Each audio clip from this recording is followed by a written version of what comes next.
Okay, good day mga ka-Airsoft. Good day mga ka-Bigman. Bali, ngayon mga ka-Airsoft, episode muna natin, episode 2 natin ng ating tuturuan ka ni Bigman, episode 2, no? Kaya dito sa tuturuan ka ni Bigman, mas pinadali to, mas direct to the point. Ang usapan natin dito is masasabi nating mas pinabilis. Okay? Dito sa tuturuan ka ni Bigman ngayon, marami tayong topic na dapat i-discuss. Look yung visual, pakiayos. Number 1, mga Airsoft, no? Yung correct tools na ginagamit. Ano ba yung mga correct tools na ginagamit para sa ating Airsoft? Kasi yung iba, kung ano-ano lang yung tools na ginagamit. So, ngayon, ang nangyayari, nasisira yung mga valve, nasisira yung mga o-ring, which is hindi ganun ang tama. Okay? Tapos, discuss na rin natin yung dalawang silicone oil na ginagamit natin, no? Papakita ko sa inyo, silip ko sa inyo on the spot kung ano nga ba yung mga silicone oil na ginagamit natin. At yung last na sa topic natin is yung mga most common na unit na magazine na ginagamit sa ating Airsoft. Okay? So ngayon, yuko mo na, Lucas, make sure lang na pantay yung camera, ha? Ayan, okay, yuko mo na, okay?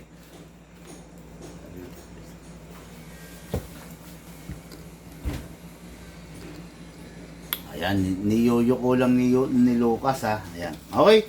Mga Airsoft, no? Ito, sana, pakikuha. Ito yung mga most common na ginagamit natin sa ating mga Airsoft. Dali, ha? Medyo kaya ko lang, ha?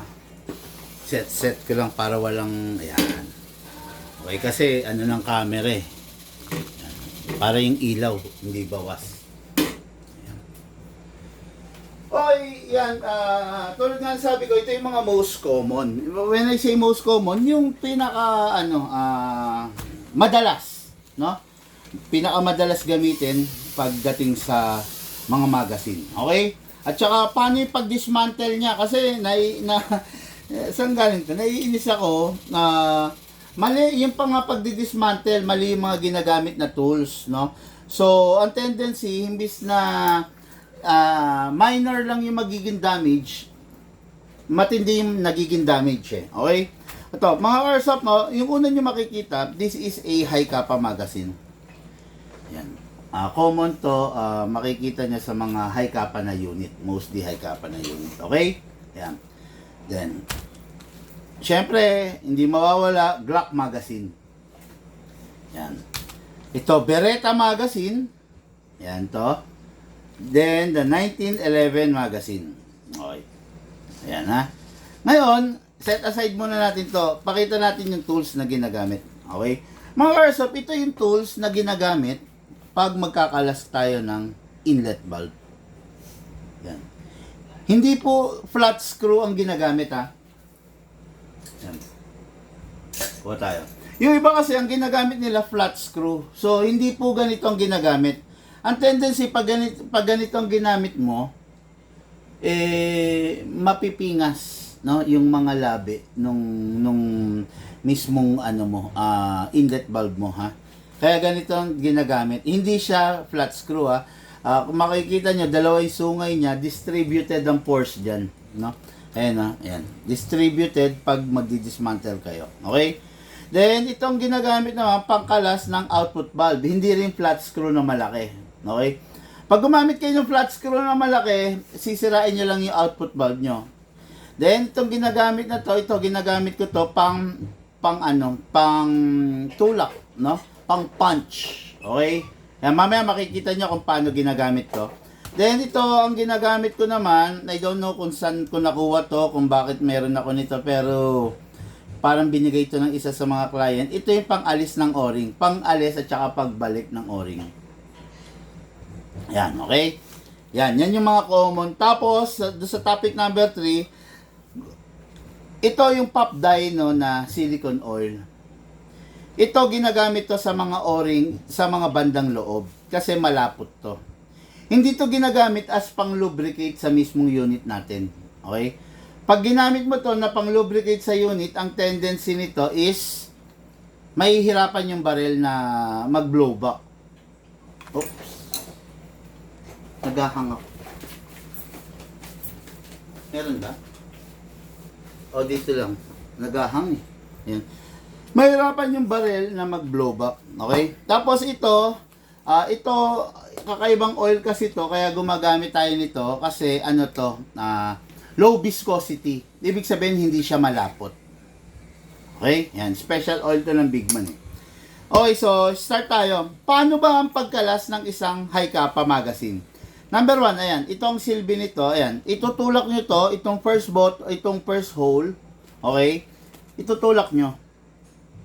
Isang tulak, then push nyo to. Okay. Nakalak pa, di ba? Pangalawang tulak, dito sa pangalawang butas.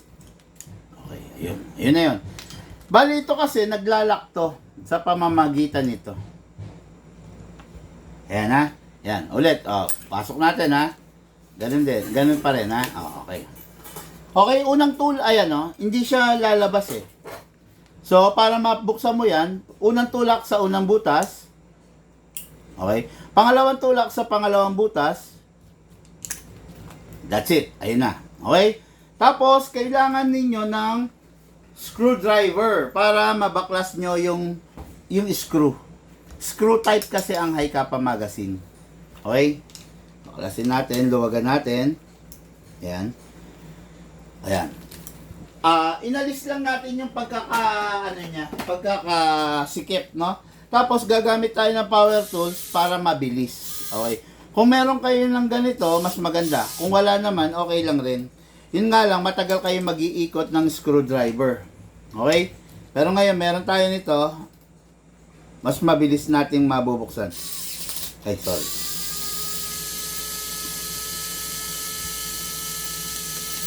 Ayan. Okay, ayan na. That's it, di ba? Okay, ayan. Tapos, next tools, ito. Ayan o. Kung mapapansin nyo yan, kakawitin ninyo para hindi masugatan yung o-ring ha. Kakawitin ninyo. Okay, then, bubuka na. Ayan, then, ayun. O, ayan o. Di ba? Nakuha nyo na yung o-ring. Ayan o. Ngayon, ganun din ang pagbalik. Ay, ayan. Hindi. Ngayon, gagamit tayo ng malapot na oil. Okay? Para sa o-ring. Yan. Siyempre, number 1, ito muna lalagyan natin. Yan ha. Yan, malapot siya, no? Hindi siya malabnaw. No? So, pag malapot, mas maganda siya sa internal sa mga o-ring. Tapos, sa paglagay, ayan, okay ha. Hindi kasi pwedeng pumilipit yung o-ring. Ayan, tapos gagamit kayo nito. Hahatakin ninyo, siya yung ipanglalagay ninyo. Ayun o. Okay, ayun na. Nailagay na, di ba? Ayan o. Okay. Hindi pwede pumulupot ang o-ring kasi magkakalik yung unit ninyo, ha? Tapos sa pagbalik, ito na, malapot yung ginamit natin, ganyan pa rin. Kung paano nyo inalis, ganun nyo rin ibabalik. Kaya kailangan tatandaan ninyo. Then, ito, balik natin to. Okay, wag mo munang isagad kasi may o-ring din yan. Okay, lagyan natin. Then, higpitan na natin.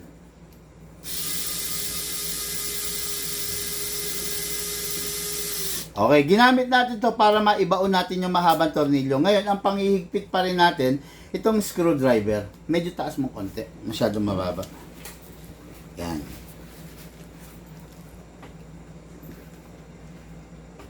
Yun, okay na. O, yun. Eh, di nahigpitan na yan. Ngayon, ibabalik natin yung base pad. Okay? Tulak sa pangalawa, then, okay. Ayan na. So, ayan na. Sigurado yan, wala nang leak yan. Walang leak yan. Sigurado ko yan. Tingnan nga natin. Baka bigla may leak eh. Okay. Walang leak, walang sumisingaw. So, good to go yan. Okay? So, ngayon, dako tayo dun sa isa sa mga most common. Okay na yung high kappa natin ha. Dito natin ilalagay. So, isa sa most common is sa Glock. Tulad nito, susundutin ninyo ng 2 beses. Si Glock, 1 beses lang. Ayan, no? Sundutin ninyo para maalis ninyo yung base plate. That's it. Ayun na, di ba? Pag naalis nyo na yung base plate, so, luwagan ninyo yung tornilyo. Okay. Pag naluwagan ninyo, gamit kayo ng special tools para maalis siya. Kung wala kayo special tools, again, okay lang naman mano-mano. Yun nga lang, medyo matagal. Tapos, alisin ninyo to. Okay? Tapos, sisikwatin ninyo rito. Ingatan nyo lang to kasi tatalsik to. Kaya kailangan maingat kayo ha. Huwag kayo magmamadali, no? Huwag magmamadali. Ayan, yun, okay? Ayan, yun, okay? Ayan. Ayan na. So, okay, ayan ha. Ayan. Ngayon, tulad nung kanina, itong tools na to pang alis ng o-ring.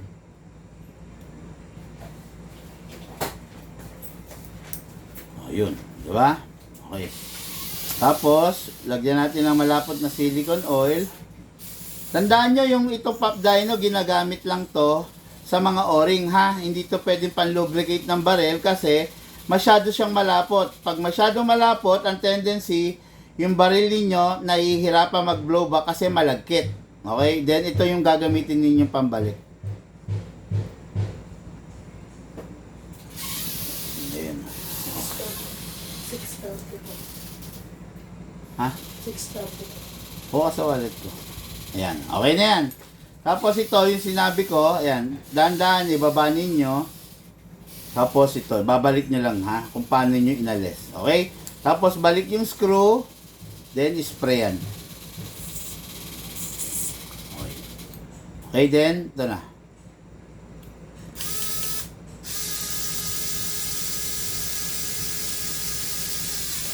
Ayan. Tapos, higpitan ninyo ng screwdriver.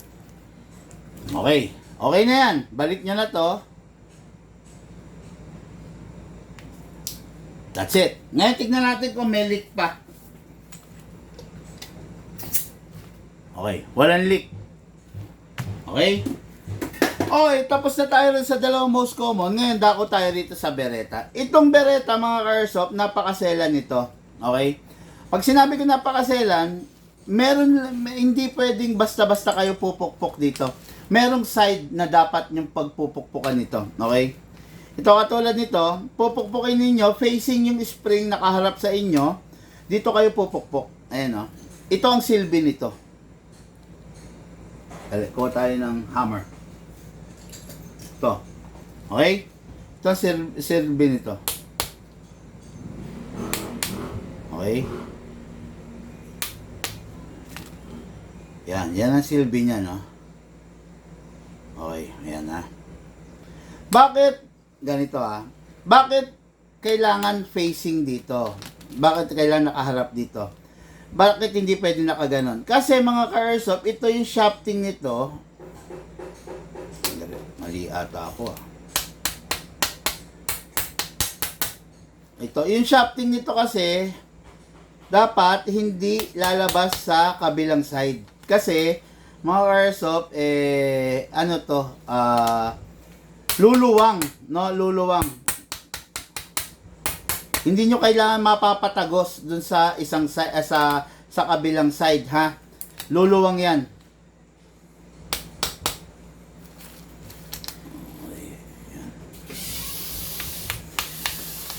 Ayan, ha? Yan. Kasi, ang isang Beretta, mga ka-airsoft, hindi siya screw type. Hindi siya bolt type. Ang ginagamit ng Beretta is shafting only. Ayan ha, okay? Ayan, papakita ko sa inyo ha.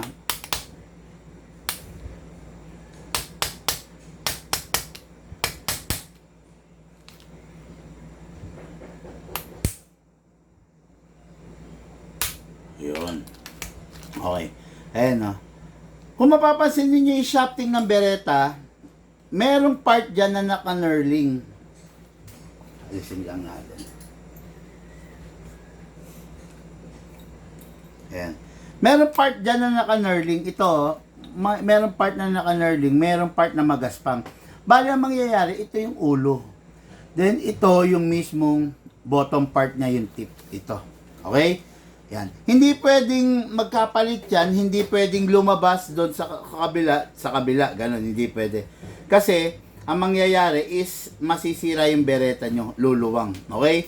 Ayan, ganun pa rin. Tulad ng sinabi ko, ito yung pang-alis ng mismong ng mismong to, ano to?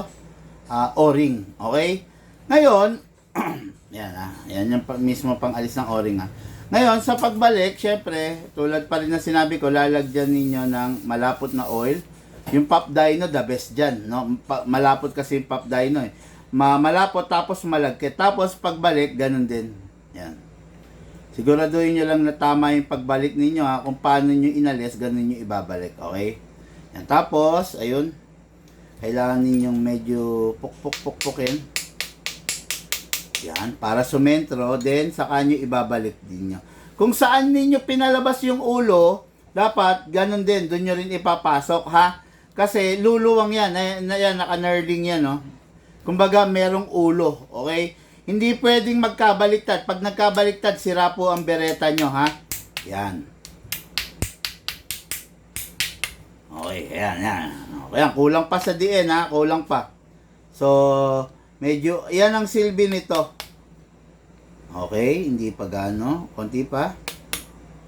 Okay, konti pa. Yun. Ayan. Kailangan mga airsoft walang salat. Tignan natin kung meron panlika.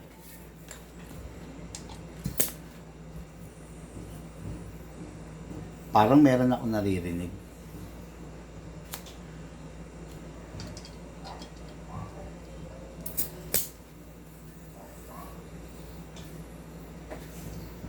Meron siyang leak. Look, meron tayong Teflon. Ay, meron ako. Mga ka-airsoft, ito meron akong ibibigay na tips sa inyo. Wow. Hindi, meron ako dito. Pag yung bereta ninyo meron ng defect, pag yung bereta ninyo, nagloloko na talaga yung magazine, wala kayo ibang gagamitin kundi Teflon tape. Yan. Dapat hindi ko to sabihin sa inyo pero yan. Yan. Sinasabi ko to, ayan, gamit kayo ng Teflon tape para ma-sealed ninyo.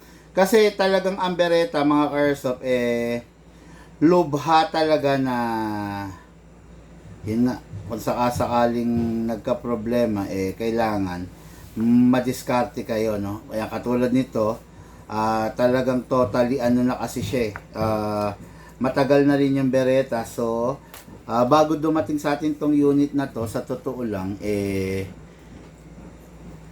talagang namaltrato na nung may-ari dati. No? Ayan, naglagay tayong Teflon tape. Okay? Then, balik natin to ha. Tama ba ako? Ayan, ang dapat pala, hindi ko tinakpan yung butas. Pero okay lang. Bubutasin na lang natin ulit. Okay, ayan ha. Ayan, okay? Ayan. Siguraduhin nyo na nakasentro. Tapos, okay, doon yung ulo. So, doon yung ulo dito pala dapat. Okay, yan. Pasok nyo lang, tapos pokpok. Ay, yun.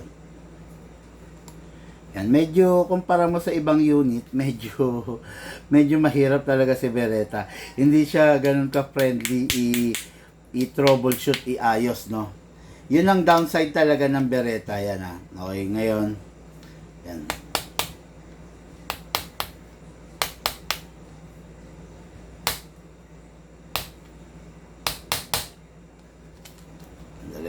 Ayaw.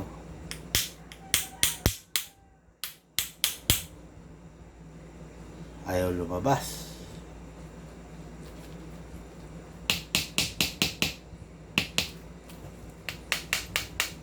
Okay, yan na.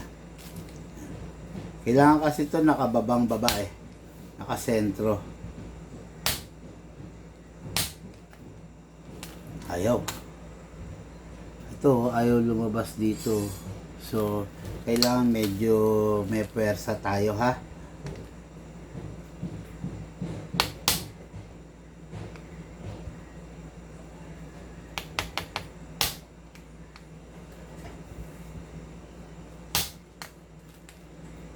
Ayun na, okay. Lumalabas na ba? Ayaw naman kasi natin na ano eh. Ayaw ko na mamaga, na masira siya, no? Kaya dinadahan-dahan ko lang. Basta kailangan lang, wag lang kayong wag lang kayo magiging mainipin, no? Wag ninyong ganong pepersahin kasi pag pinersa nyo, imbis na magawa nyo, masisira ninyo siya.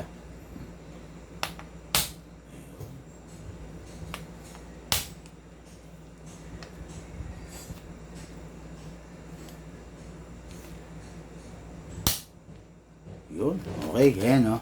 Yun, napalabas na natin, ha? Yun, ganun lang. Tsaga-tsaga lang talaga pag bereta, mga karsop, ha? Yan. Yun, o yan. O, napalabas na natin, di ba? O, yan.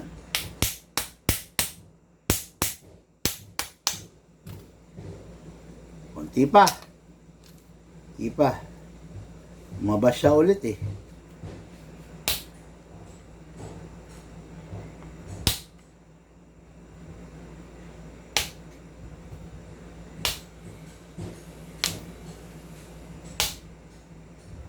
Okay?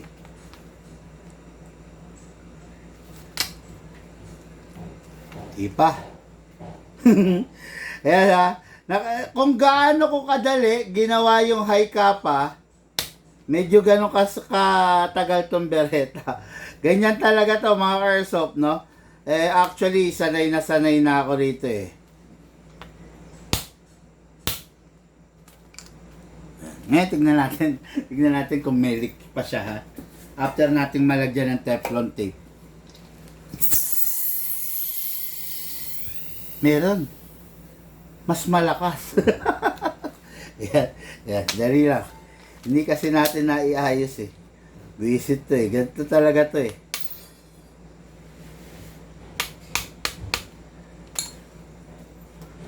Kaya, sa totoo lang, medyo pag ang unit ninyo is bereta, talaga sa totoo lang, matatawag natin yan, medyo sakripisyo talaga pag ang unit nyo bereta, no?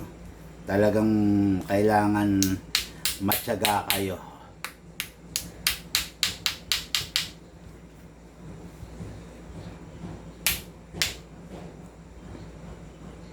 Okay, tignan natin. Yun, okay na. Wala nang leak. Ayan, ha. Ayan, nakita nyo naman, ha. Hindi ko minadali, bagkos, talagang sinaga natin siya, no. Kasi pag mamadaliin nyo, kung maiinip kayo, talagang walang mangyayari. Mawiwindang kayo. Sentro lang natin tornilyo. Kailangan walang salat. Ayan. Oh, yan na. Okay na. So, wala na. Okay?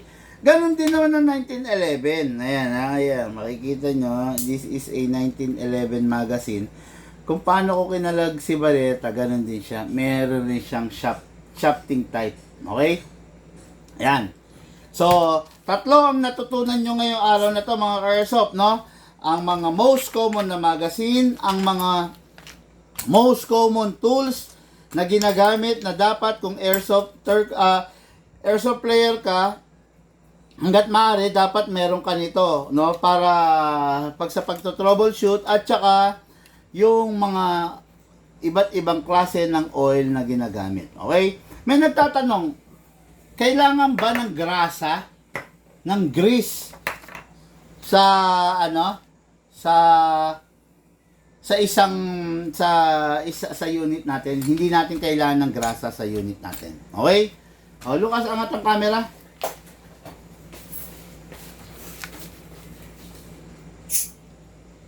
Okay. Mga airsoft, ito pa. Okay. Mga airsoft, maraming salamat po sa inyo sa lahat ng sumubaybay sa ating Tuturuan ka ni Big Man episode 2. Dito sa Tuturuan ka ni Big Man, mas madali ang magiging kasagutan. Okay? Maraming salamat po sa mga nag-share ng ating live video. Maraming salamat. Sa hindi pa nag-share, please share the live video. Thank you po.